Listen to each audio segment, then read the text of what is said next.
कृष्णं कमलपत्राक्षं पुण्यश्रवणकीर्तनं वासुदेवं जगद्योनिं नौमि नारायणं हरिं। संसारसागरं घोरं तर्तुमिच्छति यो नरः गीतानावं समासाद्य पारं याति सुखेन सह। पारं याति सुखेन सह। ఉత్తర గీత 2వ అధ్యాయము. అహం బ్రహ్మేతి మాం ధ్యాయేత్ ఏకాగ్రమనసా సకృతు సర్వం తరతి పాప్మానం కల్పకోటిశతైకృతం. కల్పకోటిశతైకృతం. అహం బ్రహ్మేతి మాం ధ్యాయేత్. ఏకాగ్ర మనసా సహా మనస్సును ఏకాగ్రపరచి ఎవరు అహం బ్రహ్మ ఇది మాం ధ్యాయేత్ నన్ను ధ్యానిస్తూ ఉన్నారో, ఏకాగ్రముగా మనస్సును ఉంచి నన్ను ధ్యానిస్తూ ఉన్నారో వారి యొక్క సర్వం తరతి పాప్మానం, అట్టివారు సర్వం సమస్తముగు పాప్మానం పాపములను తరతి దాడుతున్నారు. కల్పకోటి శతైహి కృతం. కల్పకోటి కోటి కల్పముల పర్యంతం, కోటి కల్పముల శతైహి వందల కోట్ల కల్పములగా చేసి ఉన్నటువంటి కృతం చేసి ఉన్నటువంటి పాపం సమస్త పాపము నుండి తరతి దాడుతున్నారు అన్నారు. జ్ఞానప్లవేనైవ వృజనం సంతరిష్యసి.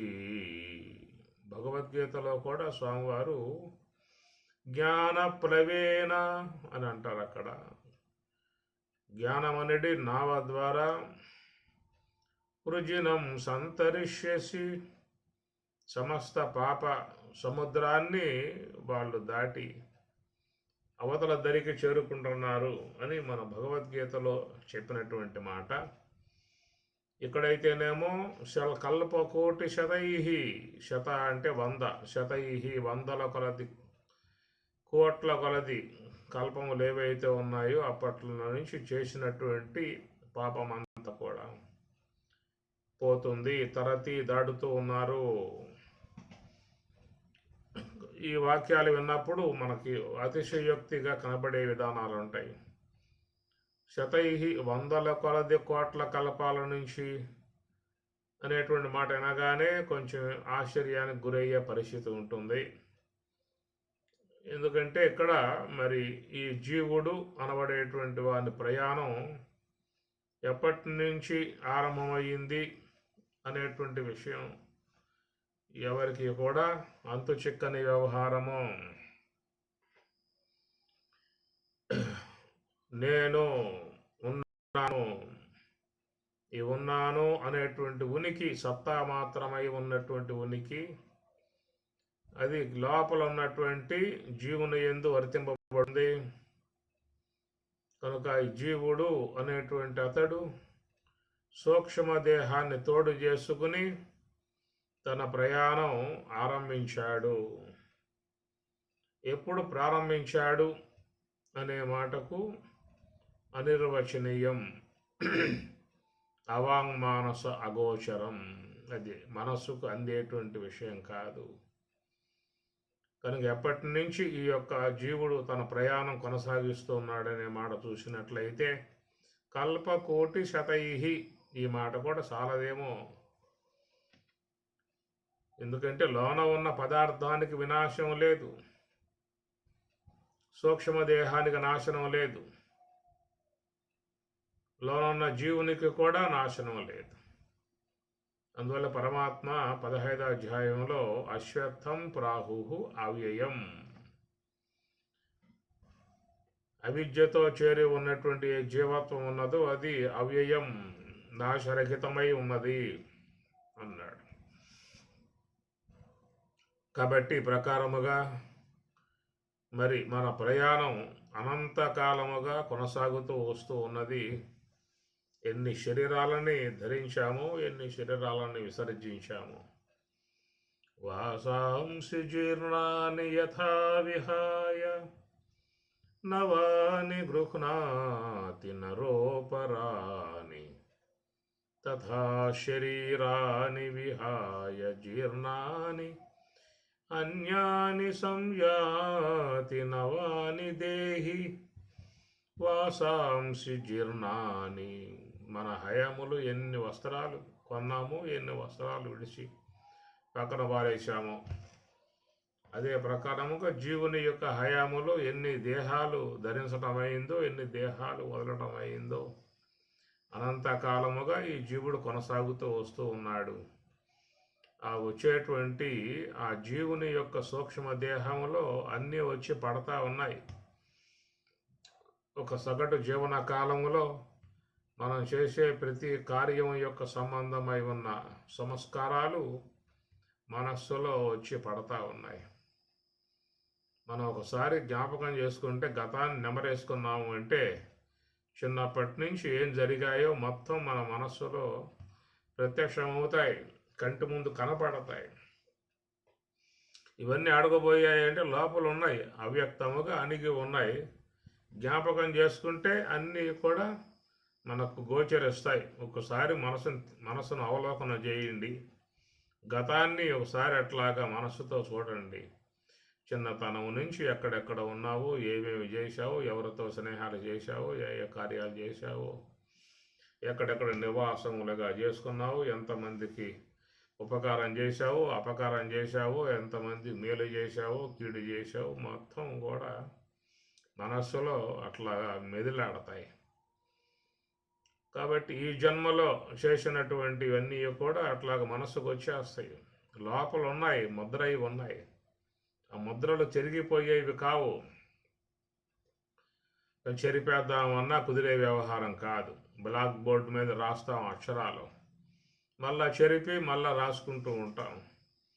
కానీ మన యొక్క మనస్సు వైట్ బోర్డు మీద అనేటువంటి రాతలన్నీ కూడా రాస్తూ ఉన్నాం కనుక దాంట్లో ప్రింట్ కాకుండా ఏ కార్యం చేసే అవకాశం లేదు. ఆ విధంగా భగవంతుడు మనసును పెట్టాడు. నువ్వు ఏ కార్యమైనా చేయగాక, పుణ్యం చేసినా పాపం చేసినా మొత్తం మనస్సులో ముద్ర పడాల్సిందే. మనసుకు తెలియకుండా ఏమీ చేసే అవకాశాలు లేవు. మనస్సులో ప్రింట్ కాకుండా ఏమీ చేసే అవకాశాలు లేవు. మనసులో ప్రింట్ అయిన తర్వాత చెరిపేయటానికి నీకు ఎలాంటి యొక్క అవకాశాలు లేవు. మనసులో పడిందా అంటే అట్లాగా అది ఉండిపోతుంది. అయితే నీ జ్ఞాపకం అనేది ఉండదు, మరుగై ఉంటుంది.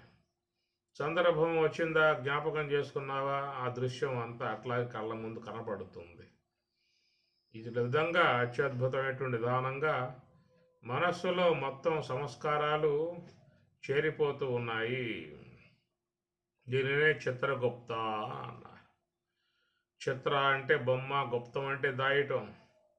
ఎక్కడో యమలోకంలో ఉండి ఆయన రాస్తూ ఉన్నాడు లెక్కంతా కూడా అని చెప్పనే విషయంగా లోకంలో అనుకుంటూ ఉంటారు.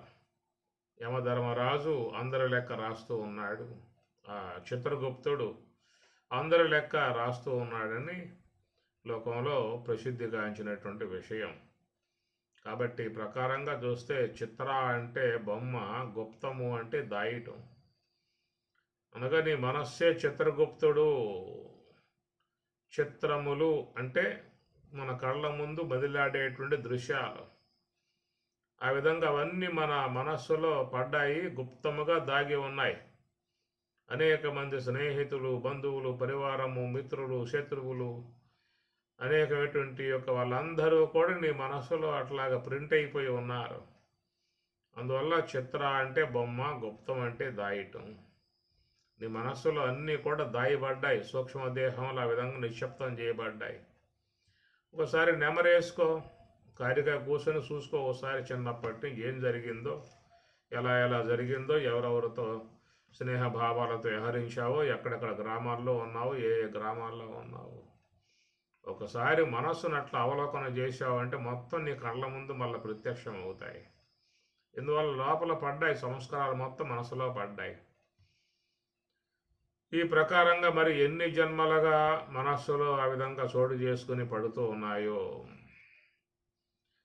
ఇన్ని జన్మలుగా పడుతూ ఉన్నది కదా, మరి అది నిండిపోదా?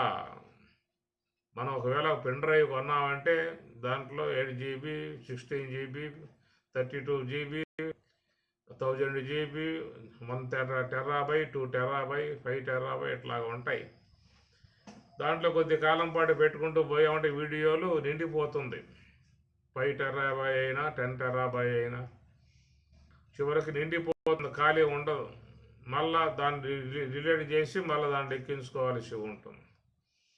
మరి సూక్ష్మదేహంలో ఎన్ని జన్మల సంబంధమై ఉన్నటువంటి యొక్క వాసనలన్నీ కూడా మరి దాంట్లో పట్టాయి అని చెప్పనంటే, భగవంతుడు ఎన్ని టెర్రాబైలతో ఆ సూక్ష్మదేహం తయారు చేశాడు.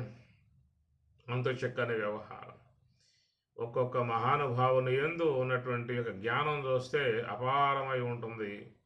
జ్ఞాన భాండాగారమా అన్నట్లుగా, ఖజానా అన్నట్లుగా ఉంటాయి.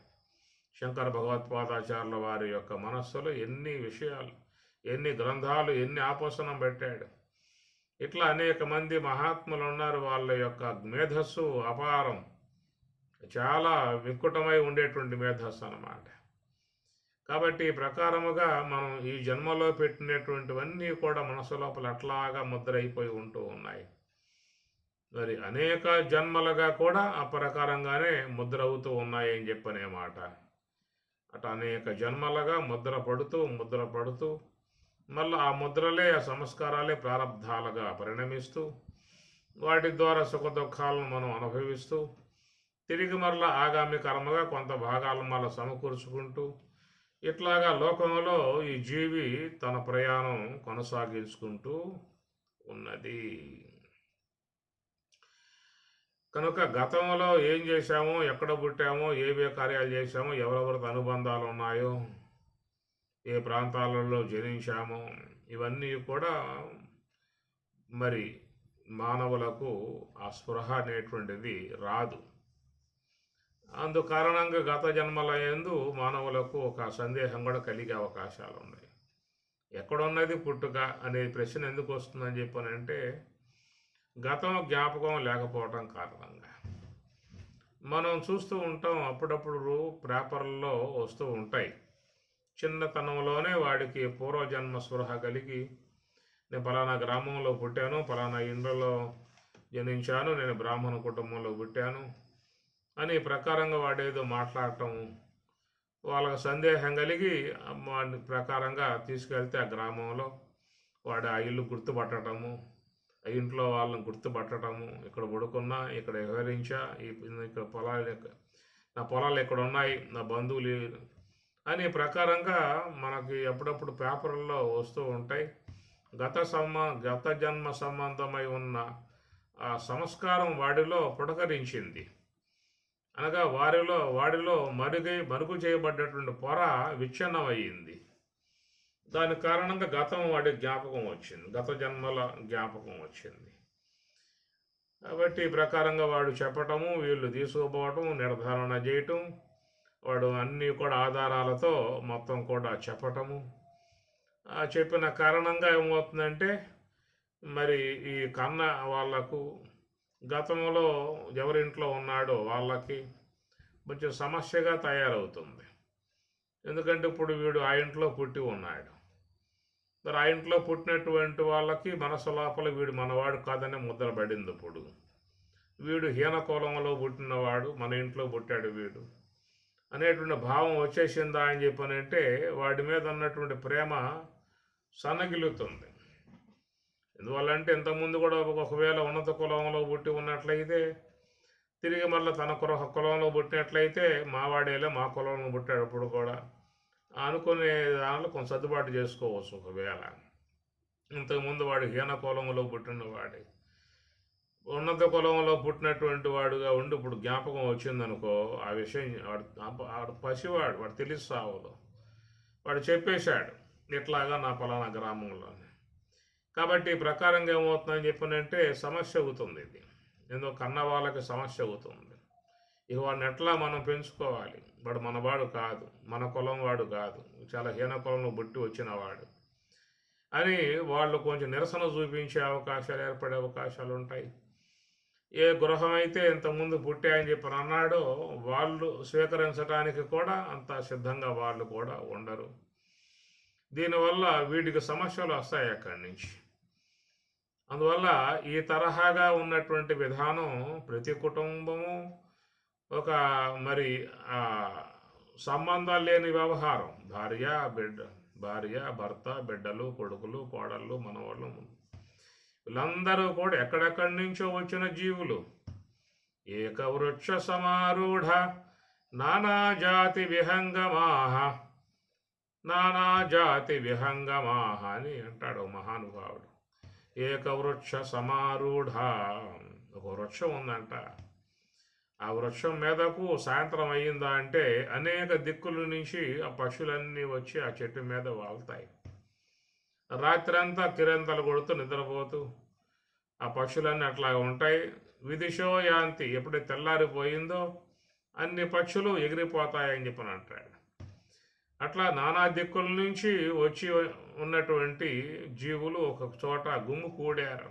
భార్య భర్త, కొడుకు, కోడళ్ళు, మనవాళ్ళు, కూతుళ్ళు, ఇవన్నీ కూడా ఒక అనుబంధాలుగా ఏర్పడ్డటువంటి విధానం.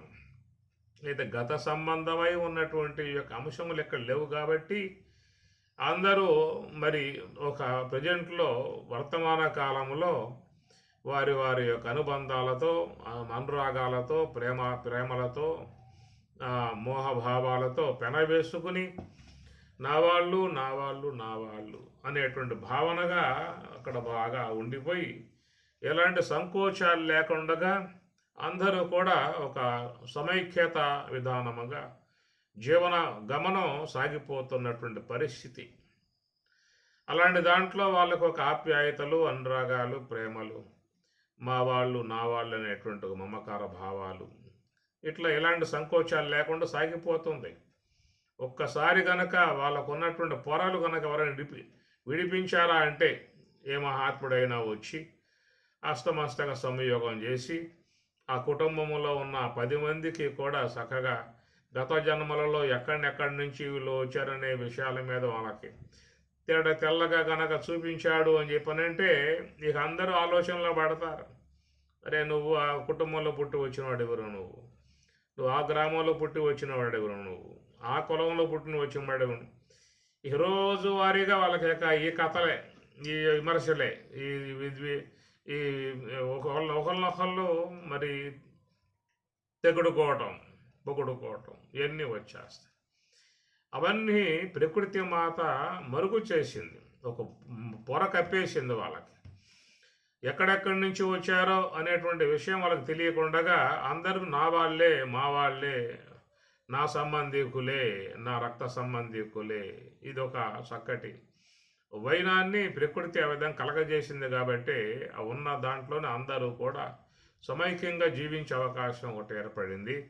ఒకవేళ గనక వాళ్ళకి ఎవరైనా అస్తమాసక సంయోగం చేసి గత జన్మల యొక్క సంబంధమై ఉన్న స్పృహలు కలగజేశారా అని చెప్పనంటే ఇక కుటుంబ వ్యవహారం అంతా చిన్న భిన్నం అయిపోతుంది, కలయికలు లేకుండా పోయే విధానం ఏర్పడుతుంది. దానిని గమనించే సర్వేశ్వరుడు సృష్టి విషయంలో మరి ప్రజెంట్లో ఉన్నటువంటి ఏ యొక్క దేహములో ప్రవేశించి ఉన్నాడో ఆ దేహములో కలిగిన అనుభవాల వారికి మాత్రమే జ్ఞప్తిలో వచ్చే విధానంగా పెట్టాడే తప్ప ఇంతకుముందు ఏ దేహములో ఉన్నాడో ఆ దేహములో ఉన్న వ్యవహార సంబంధమై ఉన్నటువంటి గుర్తులు ఇక్కడ జ్ఞాపకం వచ్చే విధానంగా స్వామివారు పెట్టలేదు. ఆ దేహం నుండి ఈ దేహానికి మారడంతోనే ఎమ్మటే ఆ దేహ సంబంధమై ఉన్నటువంటి భావాలు మరుగై ఉంటాయి.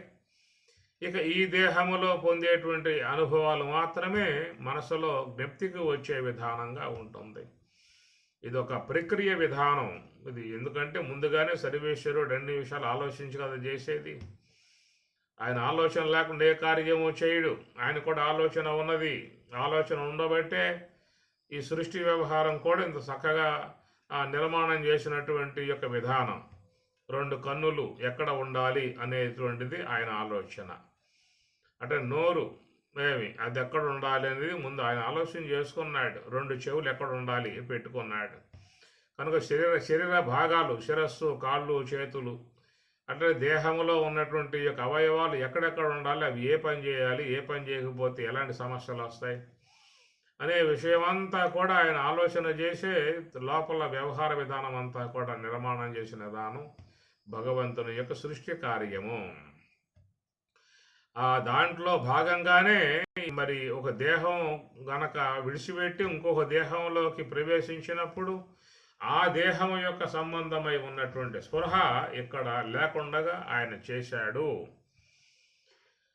నేను చేశాను అనేది ఆ విషయాన్ని స్వామివారే చెప్పుకున్నారు. భగవద్గీత 8వ అధ్యాయంలో మత్తః స్మృతి జ్ఞానం అపోహనం వేదైశ్చ అహమేవ వేద్యః వేదాంతకృద్వేద విదేవ చాహం అని అంటూ సర్వస్య చాహం హృది సన్నివిష్టః.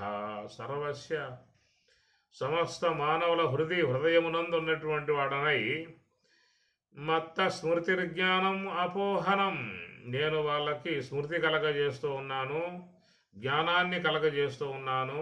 అపోహనం, మరుపును కూడా వాళ్ళకు ప్రసాదిస్తున్నాను. ఇది భగవంతుని ద్వారా జరిగేటువంటి ప్రక్రియ.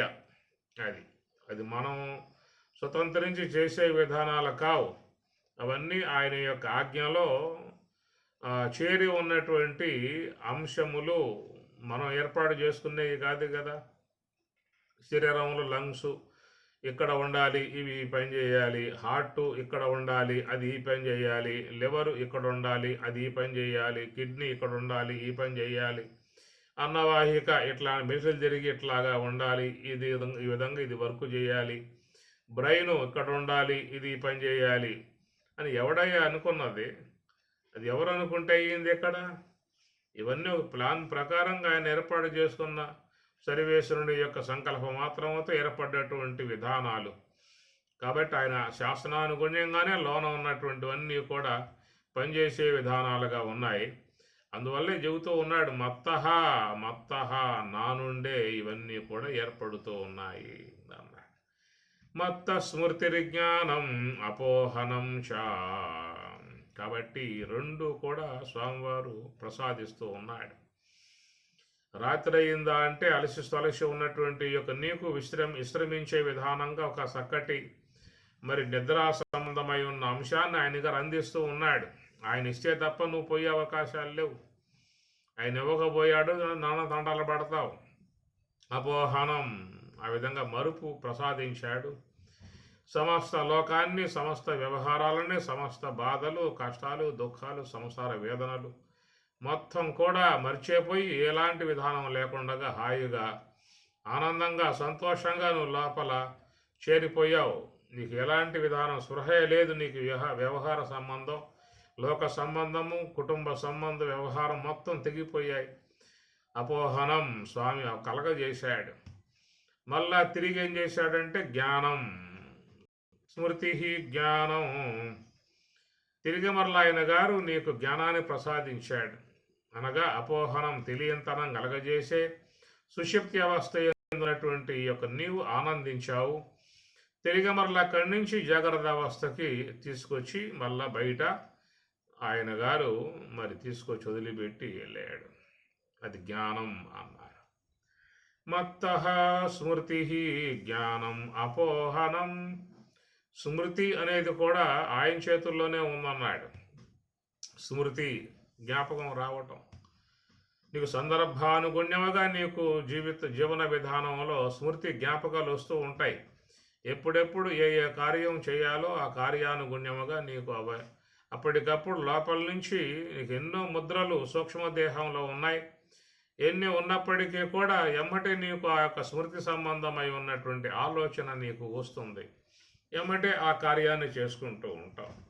ఆ స్మృతి విధానాన్ని ఆయన ఇవ్వకపోతే మాత్రం నువ్వు తన్నుకులాడాల్సిందే. ఒక సందర్భంలో చూడండి, నీకు ఏదో జ్ఞాపకం వస్తుంది, అరే మర్చిపోయాను, జ్ఞాపకం వచ్చింది, నిజంగా సందర్భానికి జ్ఞాపకం వచ్చింది, లేకపోతే ఎంత ఇబ్బంది పడేవాడిను అని చెప్పిన పరుగున మరి ఆ వస్తువు కోసం దేనికోసం ఆ రూములోకి పోతావు. ఈ పొయ్యే లోపల ఏమైందంటే మళ్ళీ వేరే ఆలోచనలు ఏదో వచ్చాయి. ఈ రావటంతో ఏ యొక్క నీ జ్ఞాపకం వచ్చిందో అది కాస్త మరుగైపోయింది. తీరా లోనకు పోయిన తర్వాత దేనికి వచ్చానబ్బా రూమ్లోకి అనే ఆలోచనలో పడతావు. నువ్వు ఎంతన్నా బుర్ర బాదుకో, నీకు అది రాదు. మరలా ఆయన కనికరించి ఇస్తేనే నీకు మళ్ళా ఆహా ఇది కదా నాకు జ్ఞాపకం, మర్చిపోయాను అనుకుంటావు. కాబట్టి ప్రకారంగా ఈ జీవన విధానంలో వర్తమానం ఏ యొక్క జీవనం ఏ దేహ విధానం ఉన్నదో ఆ దేహ విధానంలో నీకు 3 పనిచేస్తూ ఉన్నాయి. స్మృతి, జ్ఞానం, అపోహనం 3 పనిచేస్తూ ఉన్నాయి. అటనే తర్వాత కూడా దేహాంతర ప్రాప్తి దేహినోస్మిన్ యథా దేహే కౌమారం యౌవనం జరా తదా దేహాంతర ప్రాప్తి స్వామి చెప్పారు. కౌమారం యవ్వనం జర, ఈ కౌమారం బాల్యావస్థ, యవ్వనము యువావస్థ, వృద్ధాప్యం, జర ముసలితనం అనేటువంటి 3 ఉన్నాయి. కనుక ఈ 3 నాళ్ళు ముచ్చట అయిపోయిందా అంటే తర్వాత మళ్ళీ దేహాంతర ప్రాప్తి అని చెప్పన్నాడు స్వామివారు. తదా దేహాంతర ప్రాప్తి, ఈ దేహం పోయి మరొక దేహం ప్రాప్తించే విధానము. ఈ విషయం కూడా చాలా విచారణ అనేది అంశాలు చాలా ఉన్నాయి. సరే, స్వామి చెప్పిన మాట దేహాంతర ప్రాప్తి అన్నారు. కాబట్టి ఈ దేహాంతర ప్రాప్తిలో ఏం జరుగుతుందయ్యా అని చెప్పనంటే, ఈ దేహాన్ని వదిలి మరొక దేహంలో ప్రవేశించినప్పుడు ఈ దేహములో మనం ఏ అనుభవాలు పొందామో, ఎలాంటి ముద్రలు, గుర్తులు, జ్ఞాపకాలు ఏవైతే ఉన్నాయో అవన్నీ కూడా మొత్తం స్వామివారు అపోహనం మరుగు చేసేసాడు. మనం సుషుప్తి అవస్థకి గనక పోయి వస్తే మళ్ళా ఆ మరుపుని జ్ఞానంగా ఇస్తున్నా అన్నాడు. స్మృతి జ్ఞానం అని చెప్పి అన్నాడు. నువ్వు కనుక సుషుప్తి అవస్థకు పోయి వచ్చినప్పుడు గతం అనేటువంటిది మొత్తం కూడా మరుపుకి వచ్చే అవకాశాలు లేవు.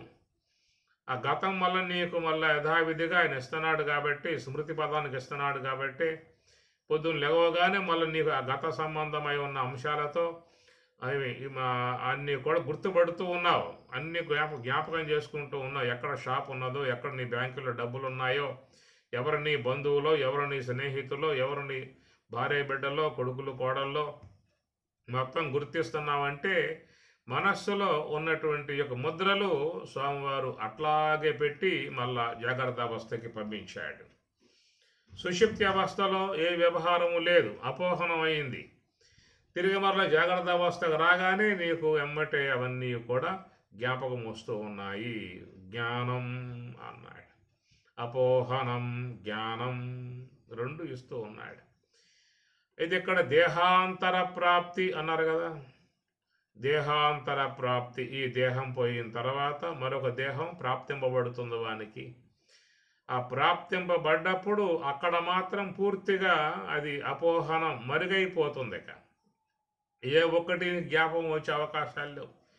దేహం మారావు అని చెప్పనంటే ఈ దేహములో ఉన్న వ్యవహార సంబంధమై ఉన్న శైలి నీకు ఏది నీకు మనస్సుకి వచ్చే అవకాశాలు లేవు. అక్కడ మళ్ళా బాల్యం, పసితనం నుంచి నీ యొక్క జీవన విధానం వస్తుంది. పసిబిడ్డగా ఉన్నటువంటి విధానం నుంచి వాడు పెరిగి పెద్దవాడై మళ్ళా అక్కడ ఆ వాతావరణం, ఆ పరిస్థితులు, ఆ ఎడ్యుకేషన్, ఆ చదువులు, అక్కడ ఉన్నటువంటి వాళ్ళు ఆ జ్ఞానముతో మళ్ళా కొత్తగా నూతనముగా మనస్సులో మళ్ళా ప్రింట్ అయ్యే విధానంగా వస్తాయి. అంతే తప్ప నువ్వు గతంలో ఎక్కడైతే వేరే దేహం ధరించి ఉన్న సందర్భాలలో అనుభవాలు పొందావో ఆ అనుభవాలు మాత్రం దేహం మారిన తర్వాత మాత్రం మొత్తం మరుగైపోయే విధానము. అదే దేహం వదిలి అదే దేహాన్ని పొందినంతకాలం నీకు మళ్ళీ అవే జ్ఞాపకం వస్తూ ఉంటాయి. అనగా సుషుప్తి అనబడేటువంటి యొక్క అవస్థ ఏమిటంటే అదే దేహాన్ని వదిలి అదే దేహాన్ని రోజు పొందుతూ ఉన్నావు. ఒక రకంగా చూసి ఇది కూడా జననము మరణమే. దేహం వదిలావు మరణం, ఆ దేహాన్ని ధరించావు జననం. అయితే ఇక్కడ ఏంటంటే ఇదే దేహాన్ని వదిలి ఇదే దేహాన్ని పొందుతూ ఉన్నావు కాబట్టి ఈ దేహముతో పొందినటువంటి యొక్క అనుభవాలు నీకు మళ్ళా తిరిగి ఇదే దేహాన్ని పొందావు గనుక మరి అట్టి ఆ అనుభవాలు అట్లాగే యథాతథంగా ఆయన గారు ప్రసాదిస్తున్న విధానం. కానీ మరణావస్థ అనే విషయం చూసినట్లయితే అక్కడ దేహం మారింది. సుషుప్తి అవస్థ అనబడే దాంట్లో దేహం మారల. ఆ దేహాన్ని వదిలి ఆ దేహాన్ని ధరించే పరిస్థితిలో సుషుప్తి అనబడేటువంటి యొక్క దశలో ఉన్నటువంటి విధానం. కానీ మరణావస్థ అనే దశ అది ఏమిటంటే ఈ యొక్క దేహం పూర్తిగా విసర్జించి మరొక దేహంతో ఈ లోకంలోకి వచ్చిన విధానం కాబట్టి దీన్ని మరణావస్థ అనే పేరు పెట్టారు. సుషుప్తి అవస్థ అనే అంశం చూసినట్లయితే ఆ దేహాన్ని వదిలి ఆ దేహాన్ని పొందుతున్న పరిస్థితి. మరణావస్థ అనే విషయం చూసినట్లయితే ఈ దేహాన్ని వదిలి ఇంకొక దేహాన్ని ధరించి వచ్చిన పరిస్థితిని మరణావస్థ అని చెప్పని అంటారు. కాబట్టి సుషుప్తికి మరణానికి ఉన్నటువంటి యొక్క వ్యత్యాసం ఇది. అందువల్ల అదే దేహాన్ని వదిలి అదే దేహాన్ని పొందినంతకాలం ఆ దేహముతో ఏ యొక్క వ్యవహారం చేశావో వాటి సంబంధమై ఉన్న ముద్రలు ఉన్నాయో అవి మళ్ళీ నీకు అట్లాగే స్వామివారు స్మృతి కలగజేస్తూ ఉన్నాడు, జ్ఞాపకాన్ని ఇస్తూ ఉన్నాడు. కానీ ఈ దేహాంతర ప్రాప్తి విషయంలో ఈ దేహం వదిలి ఇంకొక దేహం ధరించి వచ్చినప్పుడు ఆ దేహ సంబంధమై ఉన్న స్పృహ ఈ దేహంలో ప్రవేశించిన విధానములో ఆయన ఇవ్వకుండగా అపోహనం మరుగు చేశాడు అన్నారు. ఎందుకయ్యా మరుగు చేయటం? అదేదో అట్లాగే ఇచ్చేసినట్లయితే మేము మా తిప్పలు మేము పడేవాళ్ళం కదా. అంతకుముందు ఉన్నటువంటి దేహములు ఎంతో కష్టపడ్డాము, నిద్ర లేకుండా, తిండి లేకుండా, తీర్థం లేకుండా, ప్లాట్లని, భూములని, ఇండ్లని, అవని ఇవని సంపాదించి నానా కష్టాలు పడి అనేక బ్యాంకుల్లో నమోదు చేసుకున్నాం కదా.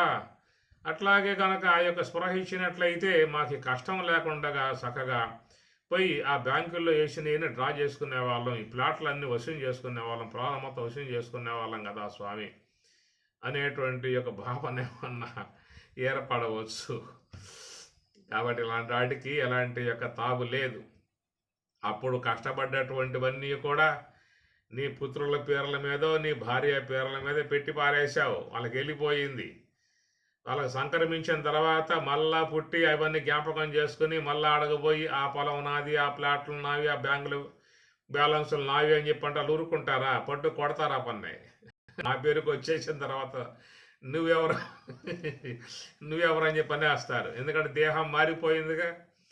అరే ఆ దేహంలో పడ్డవాడు అక్కడుండేక అక్కడ సంపాదించుకో, అక్కడ మళ్ళీ కావాలంటే కష్టపడు, ప్లాట్లు సంపాదించుకో, భూములు సంపాదించుకో, బ్యాంకుల్లో వేసుకో, వ్యాపారాలు చేసుకో, అక్కడ సంపాదించుకో తప్ప ఇక్కడ సంపాదించి మాకు సంక్రమించిన తర్వాత మళ్ళా వచ్చి నువ్వు నావేం చెప్పానంటే లూరుకుంటారా? కాబట్టి ఇలాంటి యొక్క విధానం కనుక స్వామి గారు పెట్టి ఉన్నట్లయితే మాత్రం లోకంలో పెద్ద గందరగోళం వచ్చి ఉండేది ఇప్పుడు. ఎందుకంటే ఎవరు పడ్డా కష్టపడి సంపాదించిన ఆస్తులు చాలా ఉన్నాయి. అవన్నీ కూడా మరి వాళ్ళు మళ్ళా వచ్చి మా నా ఆస్తి నాకు రావాలి, నా భూములు నాకు రావాలని చెప్పని వాడు పొట్లాడి యుద్ధాలు చేసి కోర్టులకు పోయి కోర్టుల్లో మళ్ళీ దావాలేసి కేసులు వేస్తే ఇప్పటికే బతికున్నటువంటి వాళ్ళ కేసులే లక్షల కేసులు మూలుగుతూ ఉన్నాయి తీర్పులు లేక. ఇక వీళ్ళందరూ వచ్చి వాళ్ళ కేసులు పడేస్తే ఏం కావాలి జడ్జీలేక.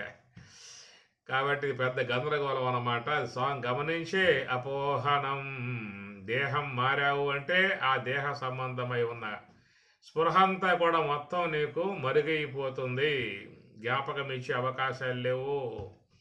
స్వామివారు ఎవరికి నువ్వు జ్ఞాపకం ఇవ్వకపోయినా కానీ నాకు మాత్రం కొంచెం జ్ఞాపకం ఇవ్వయ్యా అని చెప్పి అడిగావనుకో, బడవా పోరా, ఎవడికి ఇవ్వని జ్ఞానం నీకెందుకు ఇస్తాను నేను అని చెప్పారు స్వామి. తిట్టిపోసారా పర్లే. కాబట్టి ఆ ప్రకారంగా అవకాశాలు ఎవరికి లేవో. ఏమి బహూని మే వ్యతీతాని జన్మాని తవ చార్జున తాని అహం వేద సర్వాణి నత్వం వేత్త పరంతప. ఈ విషయమై పరమాత్మ 4వ అధ్యాయంలో ప్రస్తావన చేశాడు అక్కడ. బహూని మే వ్యతీతాని జన్మాని తవ చార్జున. అర్జున, తవ నీకు, మే నాకు, జన్మాని జన్మలు, బహూని వ్యతీతాని బహూని జన్మాని వ్యతీతాని అనగా తవ నీకు, మే నాకు అనేక జన్మలు గడిచాయ్యా అన్నాడు స్వామివారు. కనుక నీకు నాకు అనేక జన్మలు వచ్చాయి అన్నాడు స్వామి. నాకు జన్మలు రావటం అంటే నేనేదో చేసే పనులు, చేసే కార్యాలు, తప్పుడు వ్యవహారాలు చాలా ఉన్నాయి, వాటి కారణంగా నాకు జన్మలు వస్తున్నాయి అని చెప్పనంటే అది ఒప్పుకోదగిన విషయంగా ఉన్నది. నీకు దేహాలు రావటం ఏంటి, నీకు జన్మలు రావటం, నువ్వేం చేసావు లోకంలో మాలాగా అనే సందేహం కలిగే అవకాశం ఉంటుంది వీడికి, ఉన్నవాడికి. దానికి స్వామివారు కూడా సమాధానం చెప్పారు. అరే నాయనా, నేను రావటం అంటే అది వేరే కార్యాల నిమిత్తంగా వస్తూ ఉన్నాను. ధర్మ సంస్థాపనార్థాయ పరిత్రాణాయ సాధూనాం, ఒక కార్యార్థమై నేను లోకంలోకి రావటం జరుగుతూ ఉన్నది. ఆ ప్రకారంగా అనేక దేహాలు నాకు వచ్చాయి. ఎన్నో దేహాలు ధరించి ఆయా కార్యాలు చేసి విసర్జించి వెళ్ళిపోయిన విధానాలు ఉన్నాయి. కనుక అది ఈశ్వర స్థాయిలో నా జన్మలు ఉన్నాయి, జీవ స్థాయిలో నీ జన్మలు ఉన్నాయి. కాబట్టి ప్రకారముగా మే నాకు వేద తెలియను, ఎక్కడెక్కడ ఎప్పుడెప్పుడు ఏ విధంగా జనించానో, ఏ ఏ కార్యాలు చేశానో ఇవన్నీ కూడా నాకు తెలుస్తాయి. త్వం నవేత్త నీకు తెలియవు అని స్వామి చెప్పినట్లుగా మీకు 4వ అధ్యాయం భగవద్గీతలో వచ్చే అంశం ఇది. మీరు కూడా ఆ శ్లోకం చూసుకోండి, తెలుస్తుంది. బహూని మే వ్యతీతాని జన్మాని తవ చార్జున తాని అహం వేద సర్వాణి అహం వేద, నేను ఎరుగుదును, త్వం నవేత్త అర్జున నీకు తెలియదు అన్నాడు. కాబట్టి ప్రకారం గత సంబంధమై, గత జన్మల సంబంధమై ఉన్నటువంటి స్పృహలు సర్వేశ్వరుడు జీవులకు కలగజేయకుండా ఉన్నాడు. కలగజేస్తే సమస్యలు వస్తాయి, ఇబ్బందులు వస్తాయి, తంటాలు వస్తాయి, గొడవలు వస్తాయి. ముఖ్యంగా కొంపలో ఒక కుటుంబంలో 10 మంది ఉంటే భార్య ఏ కులం నుంచి వచ్చిందో, భర్త ఏ కులం నుంచి ఏ గ్రామం నుంచి వచ్చాడో, బిడ్డలు ఎక్కడెక్కడ పుట్టి వచ్చారో, కోడళ్ళు ఎక్కడెక్కడ పుట్టి వచ్చారు, ఇవన్నీ మొత్తం ఆ తెర తెలిగిపోయి కనుక తెలిసిందా అని చెప్పానంటే రోజువారీగా ఇంట్లో నిత్య కళ్యాణం పసదారణంగా తిట్లు, కొట్లాట్లు, గొడవలే ఉంటాయన్నమాట. కాబట్టి ప్రకారముగా అందరూ పాత జీవులే, కొత్తగా తయారు చేసేదేమి లేదు. ఒకప్పుడు తయారు చేయబడ్డాయి, వచ్చేసారన్నమాట. ఇక ఆ జీవ సముదాయమే కొనసాగించుకుంటూ పోయే విధానము. మరి ప్రకారంగా చూసినట్లయితే మరి పరమాత్మ మానవులకు నవేత్త అర్జున త్వం నవేత్త నీకు తెలియదు అనే విషయము అర్జునుడికే కాదు అందరికీ చెప్పిన మాట ఇది. అర్జునుడికి మాత్రం చెప్పాడు, ఆయన జ్ఞాపకం లేకపోవటం వల్ల అని చెప్పని కాదు. నీకు జ్ఞాపకం ఉందేమన్నా, గత జన్మలు ఎక్కడి నుంచి వచ్చావో నీకు లేదు జ్ఞాపకం. ఆయన చెప్పింది ఆయన కోసం చెప్పింది కాదు, ఆయన నిమిత్తముగా పెట్టుకుని లోకానికి ఇచ్చినటువంటి యొక్క అంశము. కాబట్టి సర్వాణి వేద అహం వేద సర్వాన్ని, నాకు అన్నీ తెలుసు నాకు. త్వం నవేత్త నీకు తెలియదు. ఎందుకంటే జీవుడు అవిద్యాబద్ధుడు కాబట్టి అజ్ఞానానికి వశమై ఉన్నాడు. వీడు మలినత్వం కలిగి మలిన సాత్వికం కలిగి ఉన్నాడు కాబట్టి వానికి ఏమీ కూడా తెలిసే విధానాలు ఉండవు. ఈశ్వరుడు అని చెప్పనంటే శుద్ధ సాత్విక విధానంలో ఉన్నాడు, ఆయనకు అన్నీ తెలుస్తాయి. కాబట్టి శుద్ధ సాత్విక విధానముగా ఉన్న ఈశ్వరత్వాన్ని పొందినటువంటి వాళ్ళు ఎవరైనా కానీ అలాంటి ఆ జ్ఞానం వాళ్ళకు కూడా వస్తుందని చెప్పుకోవాలి మనం. ఎందుకంటే బ్రహ్మేంద్ర స్వాములు లాంటి వాళ్ళు గతం యొక్క సంబంధమై ఉన్న జ్ఞానాన్ని అంతటినీ కూడా వాళ్ళు పొందారు. ఈ ప్రకారంగా మనం చూస్తే తపో సంపన్నులై ఉన్నటువంటి యొక్క మహాత్ములలో కూడా మరి గతం అనేటువంటి యొక్క అంశం వాళ్ళకి తెలియబడుతున్నటువంటి విషయంగా మనం దర్శిస్తూ ఉన్నాం. అది కేవలం తపో సంపన్నులు, జ్ఞానులు, మహాత్ముల యొక్క విషయంలో మాత్రమే చెప్పేటువంటి విషయం. అది సామాన్య మానవులై ఉన్నటువంటి యొక్క జీవులకు మరి గత సంబంధమై ఉన్నటువంటి యొక్క స్పృహ వచ్చే అవకాశముగా లేదు. అది పెట్టకుండా ఉంటేనే మంచిది. పెడితే సమస్యలు వస్తాయి, చాలా సమస్యలు వస్తాయి, చాలా ఇబ్బందులు పడతారు.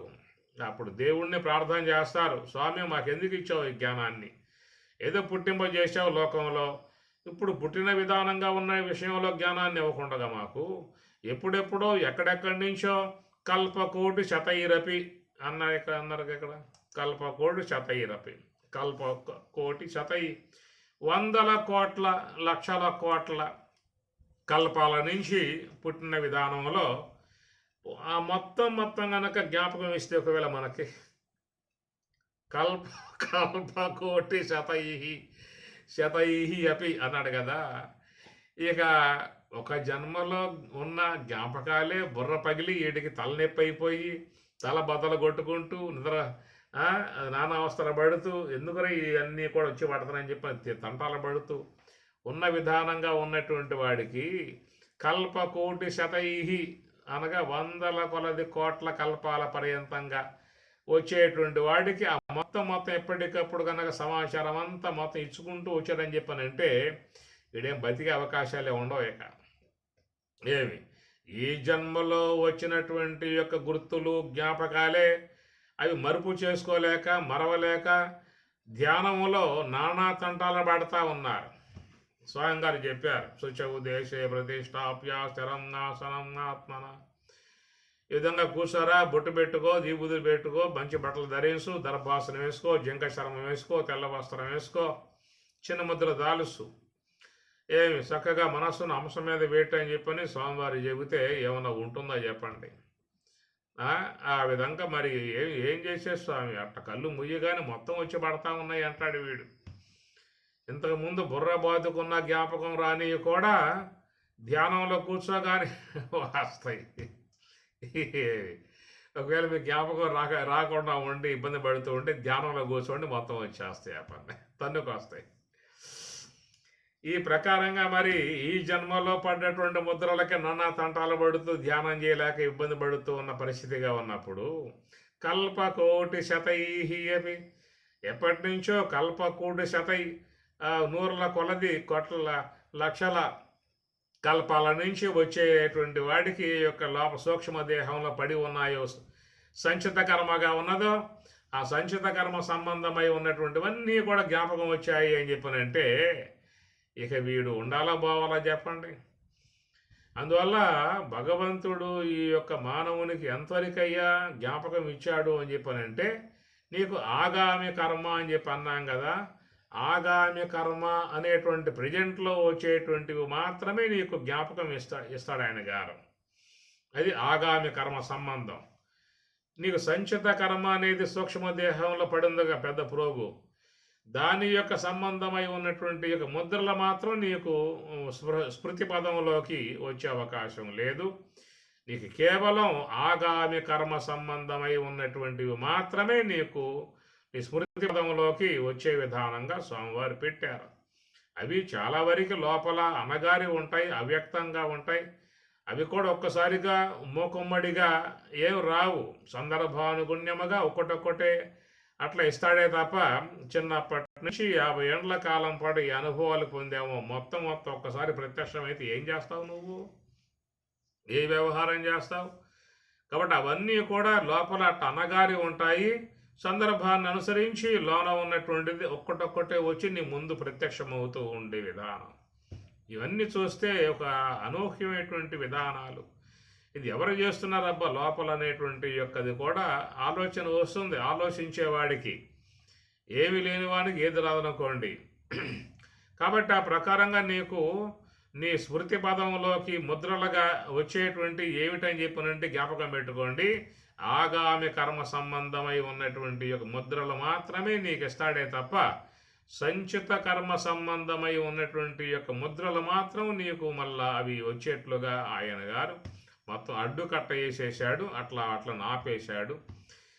అవి ఏమవుతాయి అంటే సంచిత కర్మ అనేటువంటి యొక్క భాగం అది రాబోయేటువంటి దానికి ప్రారబ్ధముగా మారుతుందన్నమాట. ప్రారబ్ధముగా మారే అంశం పెట్టాడే తప్ప సంచిత కర్మలో అవి స్మృతి పదంలోకి వచ్చే విధానం మాత్రం పెట్టలేదు. ఆ రూటు వేరు. కాబట్టి ఆ రూట్లో ఆ సంచిత కర్మ ప్రయాణమై మళ్ళీ ప్రారబ్ధముగా మారి అది ఈ దేహరూపముగా వచ్చేట్లుగా పెట్టాడు. కనుక ప్రారంధముగా అనగా మొత్తం ప్రారంధం అవుతుందంటే మొత్తం ప్రారంధం కాదు, దాంట్లో కొంత భాగం అని ప్రారంధ కర్మగా వస్తుంది. ఆ ప్రారంధ కర్మ అనేటువంటిది ఈ దేహ రూపము దాలుస్తుంది. కనుక ఆ కర్మ ఈ దేహ రూపముగా ఉన్నది కాబట్టి ఈ దేహమును ధరించి ఉన్నటువంటి యొక్క జీవుడు ఈ దేహము ద్వారా ఆ కర్మ యొక్క సంబంధమైన ఫలితాలని సుఖము, దుఃఖము, లాభము, నష్టము, జయము, అపజయము, వేదన, బాధలు, అనుబంధములు, పెనుబంధములు, మధ్య మధ్యలో విడిపోవటాలు, దుఃఖములు, ఇవన్నీ కూడా దాంట్లో ఈ ప్రారంధంలో చేరి ఉన్నటువంటి అంశాలు. కాబట్టి ఆ సంచిత కర్మ అనేటువంటిది ఇటు స్మృతి పదం వైపుకు ప్రయాణం చేయకుండగా అది ఈ దేహానంతరం దాని యొక్క మార్గాన్ని మలుపు చేసుకుని మరొక శరీరాన్ని వచ్చేట్లుగా ఆ సంచిత కర్మ అనేటువంటిది అటు మలుపు తిరిగింది. ఇక్కడ ఏమిటంటే ఏ యొక్క ఆగామి కర్మగా ఉన్నదో ఆగామి కర్మ ఈ సూక్ష్మ దేహంలో వచ్చి పడుతుంది కాబట్టి ఇది ప్రజెంట్లో ఈ దేహము యొక్క సంబంధముగా వచ్చి పడింది కాబట్టి ఈ దేహం ఉన్నంత వరకు అది నీకు మళ్ళా స్మృతి పదానికి వస్తుంది తప్ప అది సంచితంలో చేరిన భాగం మాత్రం వచ్చే అవకాశం లేదు. సంచితంలో చేరినటువంటి యొక్క భాగం నీకు ప్రారంధముగా అది మళ్ళా ఆరోపకంగా ప్రవాహ రూపకంగా అటు వస్తుందే తప్ప ఇటు స్మృతి పదం వైపుకు మాత్రం అది రాదు. ఇదంతా ఒక నియంత్రణ, సర్వేశ్వరుని యొక్క నియంత్రణ మార్గంగా ఏర్పడి ఉన్నటువంటి విధానం కాబట్టి కల్పకోటి శతై అపి. కాబట్టి ప్రకారముగా ఇది ఒక అతిశయోక్తిగా అనిపించవచ్చు. ఇంత విధానమా, కల్పకోటుల వందల కోట్ల కల్పాల పర్యంతమా, ఏమిటది? ఇదేమన్నా వాస్తవమా? అసలు ఏదో ఊరికే చెప్పడం తప్ప అనేటువంటి యొక్క భావన కూడా కలిగే అవకాశాలు ఉన్నాయి.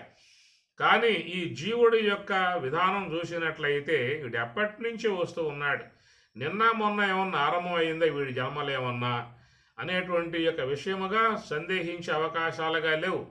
అనాదిగా ఈ జీవుడు వస్తూ ఉన్నాడు. సనాతన అన్నాడు కదా, అచ్ఛేద్యోయం అదాహ్యోయం అక్లేద్య అశోష ఏవచ నిత్య సర్వగత స్థాణు అచల అయం సనాతన. కాబట్టి సనాతనుడు ఎప్పటి నుంచో వస్తున్నటువంటి విధానము. ఇతర కొన్ని మతాలు జన్మ సిద్ధాంతాన్ని అంగీకరించవు. ఇదే మొదటి పుట్టుక, ఇదే చివరి, ఇదే ఫస్ట్, ఇదే లాస్ట్, ఇదే స్టార్టింగు, ఇదే ఎండింగు అని కొన్ని మతాలు ఉన్నాయి లోకంలో. అవి కూడా దేవుణ్ణి ఆరాధించేటువంటి మతాలే అయినా కానీ వాళ్ళు జన్మ సిద్ధాంతాన్ని అంగీకరించవు. అది ఇస్లామిక్, క్రైస్తవం ముఖ్యంగా వాటిల్లో వస్తుంది. కొన్ని సిద్ధాంతాలు కూడా ఉన్నాయి. కాబట్టి వాళ్ళు జన్మ సిద్ధాంతం, పునర్జన్మ సిద్ధాంతాన్ని ఒప్పుకోరు. ఇదే ఫస్ట్, ఇదే లాస్ట్ అన్నమాట.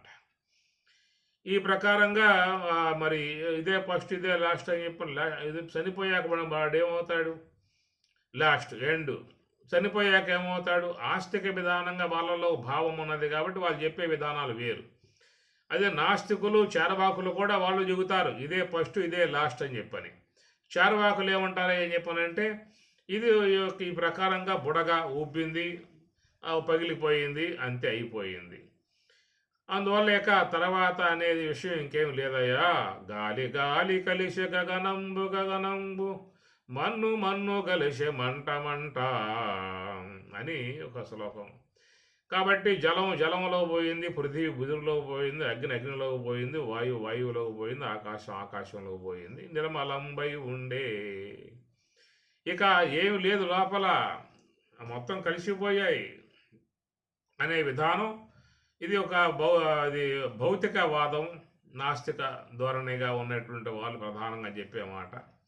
కనుక లోపల ఇంకా జీవ పదార్థం అనేది ఏమి లేదు. శరీరంలో అవయవాలు పనిచేస్తూ ఉన్నాయి, బ్రెయిన్ పనిచేస్తున్నది, గుండె కొట్టుకుంటున్నది, లంగ్స్ పనిచేస్తూ ఉన్నాయి. కాబట్టి దేహం జీవించి ఉన్నది. ఈ పని చేసేటువంటి యొక్క భాగాలు పనిచేయడం ఆపుకున్నాయి కాబట్టి ఇక అయిపోయింది అంతే. ఇక మళ్ళా లోపల జీవుడనేవాడని, ఆత్మ అనేదని, ఇంకా వీటి ప్రయాణం చేయటం, నరకాన పోవడం, స్వర్గాన పోవడం, మా జన్మలు ఉన్నాయని చెప్పి ఇవేవి లేవు అనేటువంటి యొక్క ధోరణి, వాదన నాస్తిక విధానంలో ఒకటి ఉన్నది.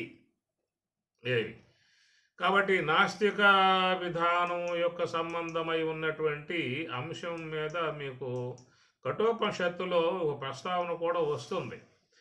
ఏమి ఏయం ప్రేతే విచికిత్సా మనుష్యే అస్తిత్యేకేనాయం అస్తితి చ ఏకే ఏతత్ విద్వాన్ అనుశిష్యమానం వరాణం ఏషః వరః తృతీయః అని నచికేతసుడికి యముడు 3 వరాలు ఇస్తాడు. 3 వరాలలో 2 కోరుకుంటాడు. చివరి వరంగా కోరుకోమని చెప్పని కోరుకుంటాడు. అయ్యా యమధర్మరాజు గారు నాకు సందేహం ఉందన్నాడు. ఏమిటయ్యా సందేహం అని చెప్పాడు. ఇదే ఏయం ప్రేతే విచికిత్స మనుష్యే, ఈ మనుష్య లోకంలో మానవులకు విచికిత్స సందేహం ఉంటుంది స్వామి అన్నాడు. ఏమిటా సందేహం అని చెప్పానంటే ప్రేతే చనిపోయిన తర్వాత అస్థితి ఏకే, చనిపోయిన తర్వాత జీవుడు అనేటువంటి వాడు మరొక పదార్థం అనేది ఒకటి ఉన్నదనేటువంటి వాళ్ళు ఉన్నారు. నా అయం అస్థితి ఏకే ఏకే మరికొందరైతే నా అయం అస్థితి, ఏమి చనిపోయిన తర్వాత ఇంకేముందయా మొత్తం లేదేక, జీవుడు లేడు, ఆత్మ లేదు, బ్రహ్మం లేదు, ఏమీ లేవు. కాబట్టి దేహం అంతా శిథిలమైపోయింది, అవయవాలు పనిచేయటం ఆగిపోయాయి. ఇంతకాలంగా ఈ దేహంలోకి పంచభూతాలు ప్రవేశించాయి కాబట్టి ఆ పంచభూతాలు తమ తమ అంశాలను వల్ల తిరిగి తీసుకున్నాయి. ఇంకా దీంట్లో ఇంకే ఉండబోయింది ఏది లేదని చెప్పేసి అని ఇది ఒక నాస్తికవాదం లోకంలో ఉన్నది. చాలామంది విషయాలను వాదిస్తారు. చాలామందిలో ఈ వాదన ఉన్నది, ఇంకేముందో లేరా, పుట్టాం అయిపోయింది, అనుభవించాం, వెళ్ళిపోతున్నాం అని. వెళ్ళిపోయాక ఇంకేముంటుంది, ఇంకా ఎవరు చూశారు ఉందని చెప్పేసి అని, ఎవరైనా చూశారా పోయిన వాడిని ఎవరినన్నా అనేటువంటి యొక్క వాదనలో కూడా ఒకళ్ళు ప్రశ్నలు వేస్తూ ఉంటారు. అందువల్ల ఈ విషయం మీద చాలా సుదీర్ఘమైనటువంటి చర్చ కూడా మహాత్ములు చేస్తూనే ఉన్నారు, జరుగుతూనే ఉన్నది. అందువల్ల వీళ్ళు ఏమంటారని చెప్పారని, నాస్తికులు ఏమీ లేదేక అంతే అయిపోయింది అంటారు. అదే మరి ఆస్తిక లోకంగా ఉన్నటువంటి కొన్ని మతాలు వాళ్ళు ఏమంటారంటే ఉన్నాడు, జీవుడైతే ఉన్నాడు అంటారు వాళ్ళు. అయితే మళ్ళా పుట్టుక అనేటువంటిది లేదు, ఒకసారిగానే వచ్చాడు అంతేక దేహం సాలించి వెళ్ళిపోయాడు. వెళ్ళిపోయిన తర్వాత వాడు ఆ గోరిలో పెట్టెలో అట్లాగే ఉంటాడు. ఈ సృష్టి లయమైపోయిన తర్వాత ప్రభువు యొక్క అంతిమ తీర్పును అనుసరించి జీవులన్నీ కూడా అక్కడి నుంచి వస్తాయి. కనుక ఆనాడు ఆ యొక్క ప్రభువు వాళ్ళకి ఆ విధంగా అంతిమ తీర్పు అనేది ప్రసాదిస్తాడు. ఏ జీవులైతే జీవితంలో పాపం చేసి ఉంటాయో, పాపం చేసి ఉన్న జీవులకు శాశ్వత నరకం అని చెప్పేసి అని, ఏ జీవులైతే పుణ్యం చేసి ఉంటాయో, పుణ్యం చేసినటువంటి జీవులకు శాశ్వత స్వర్గం అని చెప్పేసి అని, ఇట్లా తీర్పు అనేది వస్తుంది, అంతిమ తీర్పుగా వస్తుందని చెప్పేసి అని ఆ మతాలు అంగీకరించేటువంటి అంశం. కాబట్టి ఈ ప్రకారంగా వీటి మీద చాలా వాదనలు, ప్రతివాదనలు, విమర్శలు ఇవన్నీ కూడా ఉన్నాయి. అవన్నీ సమయం లేదు కాబట్టి దాంట్లో పోయే అవకాశం కాదు. కాబట్టి ఈ ప్రకారంగా జన్మ సిద్ధాంతాన్ని మనకి ఆధ్యాత్మికమగు భగవద్గీత ఉపనిషత్తులన్నీ కూడా అంగీకరిస్తున్నటువంటి యొక్క విషయము. ఈ అంగీకరించేటువంటి కోణములోనే ఇక్కడ స్వామివారు కల్పకోటి శతై అపి, కల్పకోటి శతై. కాబట్టి ఈ పదం మనకు ఒక ఆశ్చర్యకరంగా, అదొక అతిశయోక్తిగా అనిపించవచ్చు. కానీ ఈ జీవుడి యొక్క పరిణామ విధానాన్ని చూసినట్లయితే ఈ పదం కూడా, ఈ సంఖ్య కూడా చాలదేమో అనేటువంటి భావన కూడా ఉంటుంది చూడగలిగితే. ఇందువల్ల అనంతకాల విధానముగా ఈ జీవులు విశ్వంలో వస్తూ ఉన్నారు కనుక లోన ఉన్నటువంటి జీవుడు జీవ పదార్థము, ఆ జీవ పదార్థం 3 అవస్థలను సవిచూస్తూ ఉన్నది. జాగ్రత్త అవస్థలో వ్యవహరిస్తూ ఉన్నది, సవిచూస్తూ ఉన్నది, స్వప్నానుభవాన్ని పొందుతూ ఉన్నది, సుషుప్తి అనుభవాన్ని పొందుతూ ఉన్న లోన ఉన్నటువంటి జీవ పదార్థం. జాగ్రత్త అనుభవాన్ని పొందుతూ ఉన్నప్పుడు విశ్వడు అని పేరు పెట్టారు. స్వప్నానుభవాన్ని పొందేటప్పుడు తైజసుడుగా పేరు పెట్టారు. సుషుప్తి అనుభవాన్ని పొందేటప్పుడు ప్రాజ్ఞుడుగా పేరు పెట్టారు. ఇట్లా 3 దశలుగా ఉన్నటువంటి వాడై 3 అంశాలని సవిచూస్తూ ఉన్నాడు.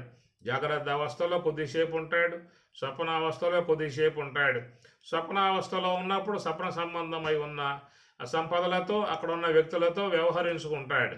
అదే జాగ్రత్త అవస్థలో ఉన్నప్పుడు జాగ్రత్త సంబంధమైన సంపదలతో, వ్యక్తులతో అక్కడ వ్యవహరించుకుంటూ ఉంటాడు. జాగ్రత్త అవస్థలో ఉన్నటువంటి వాళ్ళు స్వప్నావస్థకు రారు, స్వప్నావస్థలో ఉన్నవాళ్ళు జాగ్రత్త అవస్థకు రారు. స్వప్నావస్థలో ఉన్నప్పుడు వాళ్ళతోనే దుఃఖము, వేదన, బాధలు ఏ వచ్చినా అక్కడ ఏడవాల్సిందే. నవ్వు వస్తే నవ్వుతాడు, ఏడుపు వస్తే ఏడుస్తాడు స్వప్నావస్థలో. అక్కడ వాళ్ళతో ఉండే అనుబంధాలన్నీ కూడా. అట్లా జాగ్రత్తావస్థకు వచ్చాడు అని చెప్పనంటే ఈ జాగ్రత్తావస్థలో ఉన్నటువంటి వాళ్ళతో అనుబంధం ఏర్పడుతుంది. ఇక్కడ మళ్ళీ ఏడుపులు బిడవపులు ఇక్కడ కూడా ఉంటాయి. కాబట్టి వీళ్ళు అక్కడ ఉండరు, అక్కడ వాళ్ళు ఇక్కడ ఉండరు. ఇక్కడ వాళ్ళు అక్కడ వాళ్ళు ఇద్దరు కూడా సుషుప్తి అవస్థలో ఎవరో ఉండరు అక్కడిక.